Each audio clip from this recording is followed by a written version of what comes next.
आपका खाना पच रहा है या सड़ रहा है, कैसे पता करें? जब तक आपके शरीर की गंदगी साफ नहीं होती तब तक आप कितने भी अच्छे और कितने भी महंगे भोजन को खा लीजिए, उसका आपके शरीर को कोई भी फायदा नहीं होगा। लेकिन दोस्तों, जैसे ही आपके शरीर की सारी ही गंदगी निकल जाएगी तो उससे जो आपके शरीर के अंदर फायदे होंगे उनको देखकर आप हैरान रह जाएंगे।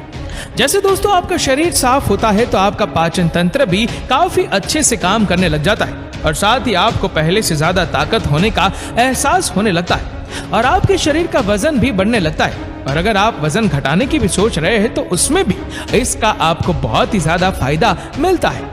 अगर दोस्तों आपके पेट की पूरी गंदगी पूरी तरह से साफ हो जाती है तो इसका सीधा असर आपके चेहरे पर भी दिखने लगेगा। पिंपल्स और चेहरे पर जितने भी दाग धब्बे हैं वो सब साफ हो जाएंगे। कई सारी गंभीर बीमारियों का शरीर में होना या होने की संभावनाएं इस गंदगी को खत्म होने के बाद इन समस्याओं का भी जड़ से इलाज हो जाएगा। तो दोस्तों, आज की वीडियो में हम बात करेंगे कि शरीर की गंदगी को कैसे दूर किया जा सकता है और साथ ही आपके दैनिक जीवन में जुड़े खान पान के बारे में हम आपको एक हेल्दी डाइट भी बताएंगे जिसे खाकर आप भी अपने शरीर को तंदुरुस्त रख सकते हैं। दोस्तों, अगर आप भी हेल्दी रहना चाहते हैं तो इस वीडियो को अंत तक जरूर देखिएगा। दोस्तों, सबसे पहले हम आपको ये बता दें कि जब भी हम खाना खाते हैं तो हमारे मुंह से पेट में जाता है और फिर छोटी आंत से होते हुए बड़ी आंत में जाता है और उसके बाद वेस्ट के रूप में बाहर आ जाता है।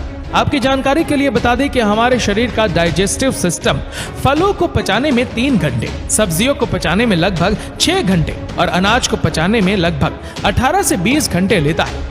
फल और सब्जियां तो हमारा शरीर एक दिन में पचा लेता है और अनाज तो हम दिन में 2 से 3 बार खाते हैं। तो ऐसे में हमारे शरीर में खाना इकट्ठा होने लगता है और अगर ऐसा ज्यादा दिन तक होता है तो खाना हमारे शरीर के अंदर ही सड़ने लगता है। अब दोस्तों, जहां सड़न होगी वहां वायरस और कीड़े भी बनेंगे, ये तो जाहिर सी बात है। और आपने कई लोगों से सुना भी होगा कि उनके पेट में कीड़े हो गए। तो अब ऐसा तो है नहीं कि उन्होंने कीड़े खाए होंगे, बल्कि ये कीड़े उसी सड़न की वजह से पैदा होते हैं। अब दोस्तों, जहां सड़न होगी वहां गैस भी रिलीज होंगी, जिसको अक्सर हम गैस्ट्रिक प्रॉब्लम भी कहते हैं। और न जाने दोस्तों, हमने कितने फास्ट फूड, बर्गर, चाउमीन, नमकीन और बिस्किट खाए होंगे जो पेट में पड़ा सड़ रहा है। यहाँ पर हम आपको बताना चाहेंगे कि इन सभी फूड्स में फाइबर की मात्रा बिल्कुल भी नहीं होती है, जिसकी वजह से जब हम इन फूड्स को खाते हैं तो ये हमारे पेट और आंतों में चिपकने लगता है और वहां सड़ता रहता है। दोस्तों, हमारी बॉडी में जो छोटी आंत होती है वो खाने को ऑब्जर्व करके ब्लड में भेजती है, जिससे हमें ताकत मिलती है और हमारे शरीर का विकास होता है। अगर इसी आंत में गंदगी जमा होती है तो ये गंदगी का उपयोग करके ब्लड में भेज देता है और फिर ये पूरा ब्लड हमारे शरीर में सर्कुलेट होता है। और जब ये गंदगी हमारे फेस पर जाती है तो उसे फेस पर पिंपल्स और दाग धब्बे होते हैं और अगर वो ब्लड हमारे स्किन के किसी हिस्से पर ज्यादा देर रुकता है तो वहाँ स्किन एलर्जी जैसी बीमारियां होती है। ऐसे ही दोस्तों, सारी बीमारियां आती है, जैसे हार्ट की बीमारी। हार्ट की नसों में जब ये गंदगी जमती है तो व्यक्ति को हार्ट की बीमारियां होती है। अगर यही गंदगी अगर बड़ी आंत में जमने लगे तो उनसे कब्ज होते और यही गंदगी हमारे श्वास प्रणाली में जमने लगे तो उससे होगा अस्थमा और यही गंदगी धमनियों में जमने लगे तो उससे होगा कोलेस्ट्रॉल। अगर आपने गंदगी साफ नहीं की और गंदगी बढ़ती चली गई तो इससे होने लगेगा ट्यूमर और फिर आगे चलकर यही कैंसर का रूप ले लेता है। जिस तरह से दोस्तों हम अपनी बॉडी को बाहर से साफ करते हैं, वैसे ही डेली अंदर से भी सफाई होनी चाहिए। अब आपको करना क्या है वो देखिए। पहले तो शरीर के अंदर जमी गंदगी को बाहर निकालना और दूसरा ऐसा भोजन खाना जिससे शरीर में गंदगी जमे ही ना। अब पहला स्टेप है गंदगी निकालने का। अब हम इसको कैसे निकालेंगे? देखिए, ये बात तो हम सभी जानते ही कि हमारी बॉडी 24 घंटे काम करती है। हमारी बॉडी के अंदर पेट वाले हिस्से में जो ऑर्गन्स होते हैं वो पचाने का काम करने के बाद शरीर के अंदर से गंदगी बाहर निकालने में लग जाते हैं। जैसे हम दोस्तों कोई भी काम करते हैं तो उसके बाद सब कुछ समेट के रख देते हैं, ठीक ऐसे ही बॉडी करती है।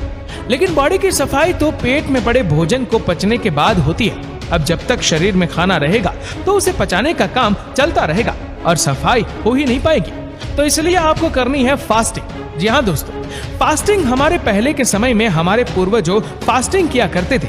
हम जितने भी फास्टिंग करते हैं वो हमारे शरीर के लिए बहुत अच्छी रहती है। शरीर के अंदर अगर हम भोजन नहीं डालेंगे तो बॉडी के जो ऑर्गन्स है वो शरीर के अंदर जो पेंडिंग काम है उनको करेंगे। जिस दिन हम शरीर के अंदर अन्न नहीं डालते हैं उस दिन बॉडी के ऑर्गन्स बॉडी को अंदर से क्लीन करने का काम करते हैं, और जो बॉडी के अंदर अनवांटेड ग्रोथ हो रहे होते जैसे कि गांठ, रसोली, kidney stone, gall bladder stone और बढ़ती हुई हड्डी, ये सब अनवांटेड ग्रोथ होते हैं। जब बॉडी के पास पचाने का काम नहीं होता तो बॉडी धीरे धीरे उससे खत्म करने में लग जाती है। दोस्तों, बॉडी टॉक्सिक यानी कि गंदगी निकालने का सबसे ज्यादा काम रात में करती है, और वो रात में तब होगा जब आप रात में टाइम से सोएंगे। इसलिए आपका टाइम पे सोना भी बहुत जरूरी है। 10 से 10:30 बजे के बीच में सोना रात में सबसे अच्छा माना गया है। बॉडी का डिटॉक्सिफाई का काम रात के 11 बजे से लेकर सुबह 3:40 तक होता है। मतलब आपका रात में 11 बजे से गहरी नींद में होना बहुत जरूरी है। दोस्तों, दुनिया के सबसे बड़े डॉक्टर आपके बॉडी के अंदर ही बैठे हैं, और वो है आपके ऑर्गन्स। इनसे बड़ा डॉक्टर कोई है ही नहीं। आपकी बीमारी को यही जानते हैं और पहचानते हैं, यही उसे ठीक करने में भी लग जाते हैं। और जब भी उस बीमारी को ठीक नहीं कर पाते तब आपको बाहरी डॉक्टर और बाहरी दवाइयों की जरूरत पड़ती है। तो इसलिए आपको बाहरी डॉक्टर और उनकी दवाओं की जरूरत ना पड़े, इसलिए आपको अपने ऑर्गन्स की अच्छे से केयर करनी होगी। दोस्तों, अब हम आपको ये बता देते हैं कि आपकी बॉडी के अंदर की सफाई कौन करता है और कैसे करता है। दोस्तों, हमारी बॉडी बनी है सेल्स से। सेल्स में 90% तक बैक्टीरियास होते हैं। ये अच्छे बैक्टीरियास होते हैं। एक एग्जांपल से हम आपको समझाते हैं। जैसे दोस्तों, एक हॉस्पिटल में सभी तरह का स्टाफ होता है। जो पेशेंट को ट्रीट करते हैं वो होते हैं डॉक्टर, लेकिन वही एक स्टाफ होता है जो साफ सफाई का ध्यान रखता है। वो दिन में 2 से 3 बार हॉस्पिटल को साफ करता है। ऐसे ही कुछ होता है हमारे शरीर के अंदर। आप में से कई लोगों ने सुना होगा कि रात का खाना सूरज डूबने से पहले ही खा लेना चाहिए। आज हम आपको उसका कारण बताते हैं। सूरज की रोशनी के कारण हमारे पेट में एसिड तेज रहता है, यानी कि हमारी जठर अग्नि प्रदीप्त रहती है। मतलब कि हम इस समय कुछ भी खाते हैं तो हमारा डाइजेस्टिव सिस्टम उसको काफी अच्छे ढंग से पचा लेगा। पर हम सूरज डूबने के बाद में कुछ खाना खाते हैं तो हमारे पेट का एसिड काफी धीमा हो जाता है। मतलब जब हम सूरज डूबने के बाद कुछ खाते हैं तो वो ठीक ढंग से नहीं पचता। यानी कि जब तक सूरज है तब तक हमारा डाइजेस्टिव सिस्टम काफी स्ट्रांग होता है। दोस्तों, सूरज छुपने के बाद हमारे शरीर के वो बैक्टीरिया एक्टिव हो जाते हैं जो रात में बॉडी की क्लीनिंग का काम करते हैं, यानी कि शरीर के अंदर से टॉक्सिन को बाहर निकालते हैं। ये गंदगी हमारे शरीर के स्टूल, यूरिन और पसीने के जरिए बाहर आते हैं। जैसे ही गंदगी बाहर आना शुरू होती है वैसे ही आपकी बीमारियों में आपको आराम मिलने लग जाता है, चाहे वो कोई भी बीमारी क्यों ना हो। ये सब जानकर आपको अपनी बॉडी का थोड़ा बहुत मैकेनिज्म तो समझ आ ही गया होगा। दोस्तों, अब हम आपको डाइट की तरफ लेकर चलते हैं। आपको कैसी डाइट लेनी चाहिए जिससे आपके शरीर की गंदगी बाहर निकले और खाना भी अच्छे से डाइजेस्ट हो जाए। इसके लिए दोस्तों आपको दिन की शुरुआत बहुत ही शानदार तरीके से करनी होगी, जिसमें सबसे पहले आपको सुबह उठते ही सबसे पहले 1 गिलास लौकी का जूस पीना है। लौकी का जूस हमारे शरीर से इतना ज्यादा विषैले पदार्थ बाहर निकालता है कि आपको यकीन करना मुश्किल हो जाएगा। इसके रिजल्ट आपको 1 हफ्ते में ही देखने को मिल जाते हैं। लौकी के जूस के बाद आधे से 1 घंटे बाद आपको नाश्ते में 300 से 500 ग्राम फ्रूट्स खाने हैं। ये फ्रूट्स कोई भी सीजनेबल फ्रूट्स हो सकते हैं। दोस्तों, फ्रूट्स में फाइबर की मात्रा बहुत ज्यादा होती है जो आपकी आंतों में जमी गंदगी को हटाने का काम करती है।